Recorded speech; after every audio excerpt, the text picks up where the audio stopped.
Capítulo 17.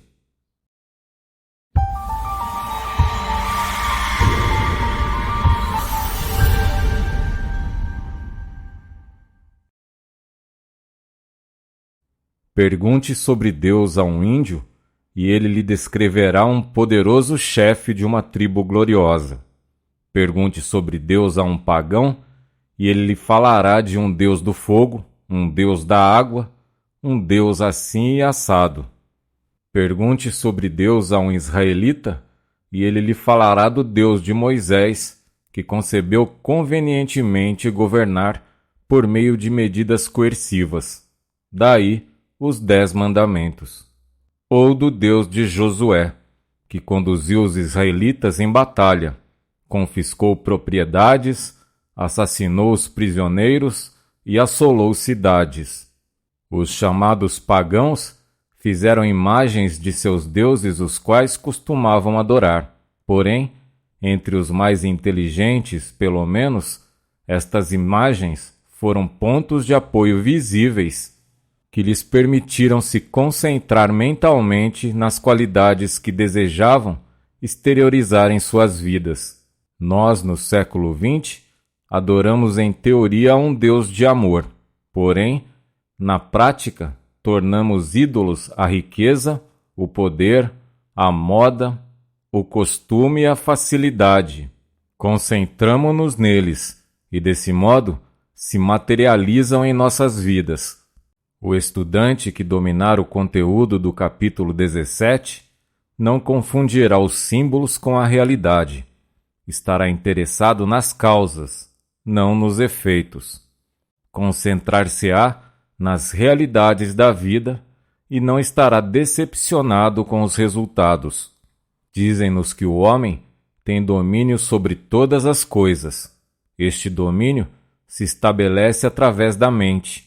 O pensamento é a atividade que controla todo o princípio. O princípio superior, por causa de sua essência e qualidade, determina necessariamente as circunstâncias, os aspectos e a relação de tudo com que entra em contato. As vibrações das forças mentais são as mais sutis e, portanto, as mais poderosas na existência. Para os que percebem a natureza e a transcendência da força mental, todo o poder físico se perde na insignificância. Estamos acostumados a olhar o universo com uma lente dos 5 sentidos, e destas experiências se originam nossos conceitos antropomorfos. Porém, os conceitos verdadeiros somente são alcançados pelo discernimento espiritual. Este discernimento requer uma aceleração das vibrações da mente, e se alcança somente quando a mente se concentra continuamente em uma determinada direção. Concentração contínua significa um fluxo constante e intacto de pensamento, e é resultado de um sistema paciente, persistente, perseverante e bem regulado. Os grandes descobrimentos são o resultado da investigação prolongada. A ciência da matemática requer anos de esforço concentrado para dominá-la, e a ciência maior, a da mente, revela-se somente através do esforço concentrado. A concentração é muito mal entendida. Parece haver uma ideia de esforço ou de atividade associada a ela, quando é necessário justamente o contrário. A grandeza de um ator repousa no fato de que ele se esquece dele mesmo na representação do seu personagem, chegando a estar tão identificado com ele que a audiência é sacudida pelo realismo de sua atuação. Isso lhe dará uma boa ideia da verdadeira concentração. Você precisa estar exatamente assim interessado em seu pensamento, tão absorto em seu tema que não esteja consciente de nada mais. Tal concentração conduz à percepção intuitiva e à compreensão imediata da natureza do objeto de sua concentração. Todo conhecimento é o resultado deste tipo de concentração. É assim que os segredos do céu e da terra foram arrancados. É assim que a mente se converte em um ímã, e o desejo de saber atrai o conhecimento. O desejo é em grande parte subconsciente. O desejo consciente raras vezes percebe quando seu objeto está fora de seu alcance imediato. O desejo subconsciente desperta as faculdades latentes da mente, e os problemas difíceis parecem se resolver por si mesmos. A mente subconsciente pode ser despertada e ser levada à ação em qualquer direção, e fazer que nos sirva para qualquer propósito por meio da concentração. A prática da concentração requer controle físico e mental. Todos os estados de consciência, quer seja física ou mental, precisam estar sob controle. A verdade espiritual é, portanto, o fator que controla, é o que lhe permitirá você crescer sem limites e alcançar o ponto no qual será capaz de traduzir formas de pensamento em caráter e conhecimento.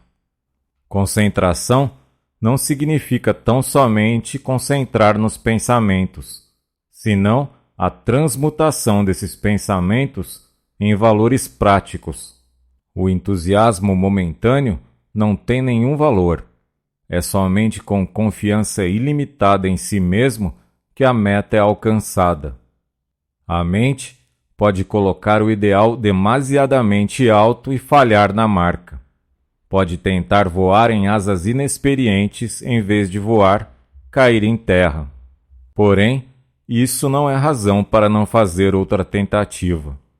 A fraqueza é a única barreira à habilidade mental.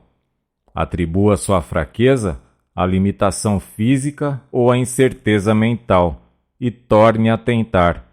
A naturalidade e a perfeição se ganham com a repetição. O astrônomo centra sua mente nas estrelas, e elas lhe revelam seus segredos. Os geólogos centram sua mente nos fundamentos da Terra, e temos a geologia. Assim é com todas as coisas. Os homens centram suas mentes nos problemas da vida, e o resultado é evidente na vasta e complexa ordem social do presente. Todo descobrimento e conquista mental são resultados do desejo mais a concentração. O desejo é a forma mais fonte de ação. Quanto mais persistente é o desejo, mais ele manifesta a revelação. O desejo agregado à concentração arrancará qualquer segredo da natureza. Ao realizar grandes pensamentos, ao experimentar grandes emoções, a mente está em um estado no qual aprecia o valor de coisas mais elevadas. A intensidade de um momento de concentração séria pode poupar-lhe muitos anos de esforço normal e lentidão. Ela desatará as barras da prisão, da incredulidade, da fraqueza, da impotência e da autodepreciação, e você chegará a uma compreensão da alegria da superação. O espírito da iniciativa e da originalidade se desenvolve com persistência e continuidade do esforço mental. Os negócios ensinam o valor da concentração e fomentam a resolução do caráter. Desenvolvem a intuição prática e rapidez de decisão. O elemento mental em todo o empreendimento comercial é dominante na medida em que controla o fator, e o desejo é a força predominante. Todas as relações comerciais são a exteriorização do desejo. Muitas das virtudes firmes e substanciais são desenvolvidas na atividade comercial. A mente fica estabilizada e dirigida, torna-se eficiente. A necessidade principal é a consolidação da mente para que seja superior às distrações e aos impulsos rebeldes da vida instintiva, e supere assim com sucesso o conflito entre o ser superior e o inferior. Todos somos dínamos, porém, o dínamo em si mesmo não é nada. A mente deve trabalhar o dínamo, então ele será útil e sua energia poderá ser definitivamente concentrada. A mente é um motor cuja força é inimaginável. O pensamento é uma energia eternamente trabalhando, e o governante e criador de toda a forma e de todos os acontecimentos que ocorrem na forma.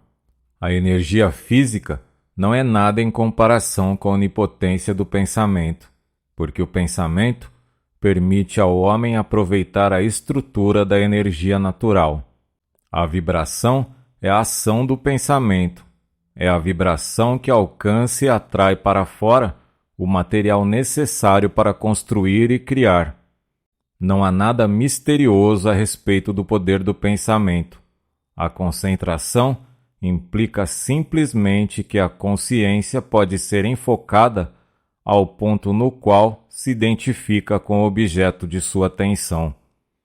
Assim como o alimento absorvido é a essência do corpo, assim a mente absorve o objeto de sua atenção, dando-lhe vida e ser.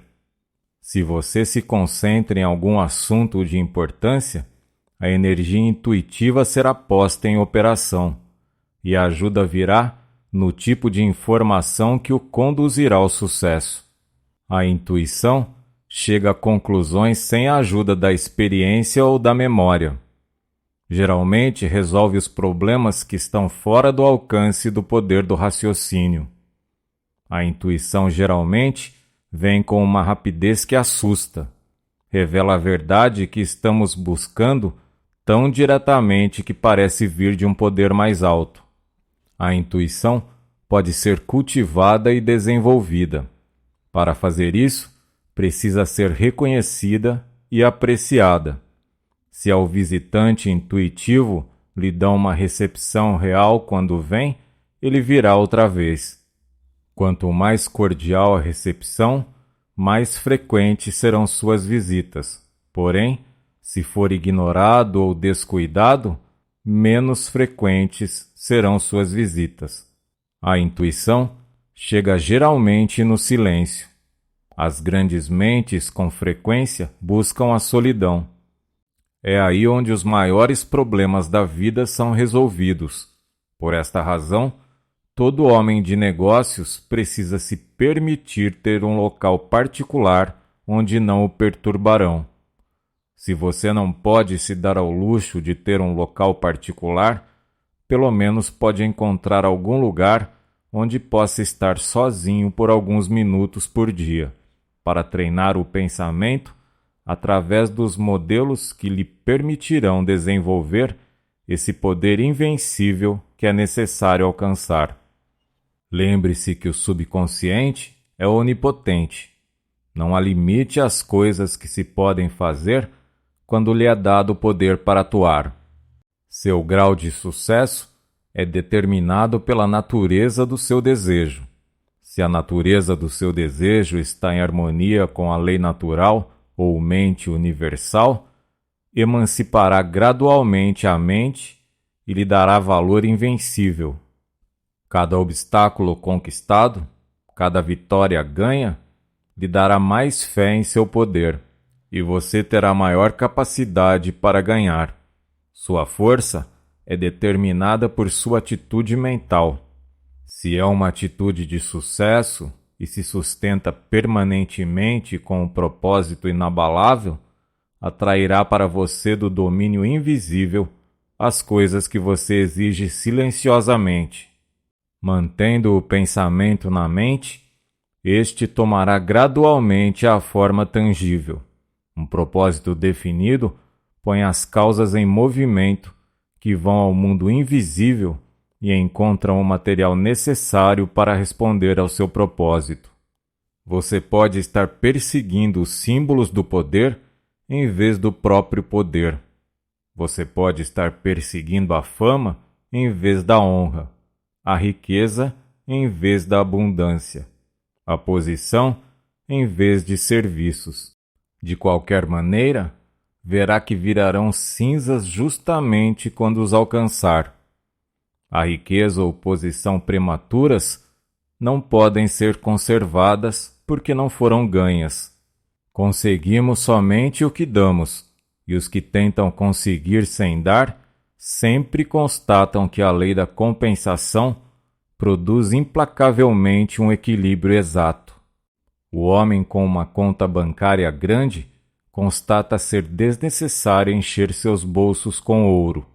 Do mesmo modo, o homem que encontrou a verdadeira fonte do poder já não está interessado em farsas ou pretensões.